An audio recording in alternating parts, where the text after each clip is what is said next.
Inaasahan ang pagkakaroon ng wage increase para sa mga manggagawa sa Taiwan, kabilang na ang mga OFW.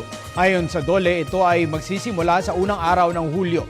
Mula sa 19,047 Taiwan dollars o katumbas ng 28,350 pesos ay papatak na sa 28,686 pesos ang minimum wage sa nasabing bansa. Kaugnay nito, iniutos ni Labor Secretary Rosalinda Baldo sa POEA na bantayan ang mga kontrata ng mga Pilipino na papunta sa Taiwan, gayon din ang mga nagtatrabaho na doon.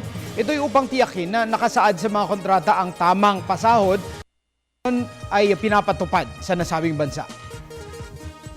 Tiyakin din ng mga OFW na pupunta sa Taiwan na ang pasweldo na kanilang matatanggap ay yung sang-ayon sa sinasabi na ng Council for Labor Affairs ng Taiwan.